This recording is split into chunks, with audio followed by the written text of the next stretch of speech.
ಒಂದು ಕಾಲದಲ್ಲಿ ನಮ್ಮ ಊರಿನಲ್ಲಿ ಒಂದು ಭೀಕರ ಭೂತ ಇತ್ತು. ಅದು ಪ್ರತಿದಿನ ರಾತ್ರಿ ಊರಿನಿಂದ ಹಸು ಕುರಿ ಮೇಕೆ ತಿನ್ನುತ್ತಾ ಹೋಗುತ್ತಿತ್ತು.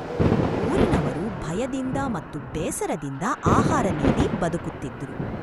ಆದರೆ ಒಂದು ದಿನ ಊರಲ್ಲಿ ಏನೂ ಉಳಿಯಲಿಲ್ಲ. ಆಗ ಭೂತ ಬಂದು ಕಿರಚಿತು, ನಾಳೆ ನನಗೆ ಮಗು ಬೇಕು, ಇಲ್ಲದಿದ್ದರೆ ಈ ಊರನ್ನು ಸಂಪೂರ್ಣ ಹಾಳು ಮಾಡ್ತೀನಿ ಎಂದು.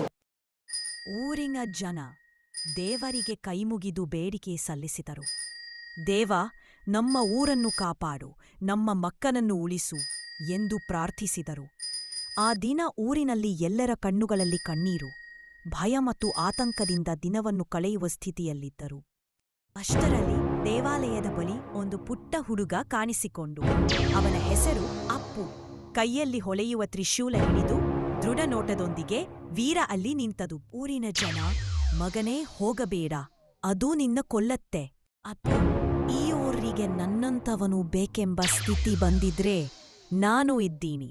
ಈ ಭೀಕರ ಭೂತನ ಅಂತ್ಯ ಇವತ್ತೇ ನಾನೇ ಮಾಡುತ್ತೇನೆ. ಆ ಸಮಯದಲ್ಲಿ ಭೂತ ಆಕಾಶದಿಂದ ಗರ್ಜನೆ ಮಾಡುತ್ತಾ ಜೋರಾಗಿ ಹಾರಿ ಬಂತು. ಅಪ್ಪು ಧೈರ್ಯದಿಂದ ತನ್ನ ತ್ರಿಶೂಲ ಎತ್ತಿ ಭೂತನ ಕಡೆ ಭೀಕರ ಬೆಳಕು ಬಿಡುತ್ತಾನೆ. ದೇವಮಂತ್ರಗಳ ಸಂಕೇತಗಳು ಸುತ್ತಲೂ ತಿರುಗಿ ಭೂತ ತೀವ್ರವಾಗಿ ಅಳುತ್ತಾ ಕೊನೆಗೆ ಬಿಸಿಲಿನ ಕಿರಣಡೆ ಭಸ್ಮವಾಯಿತು.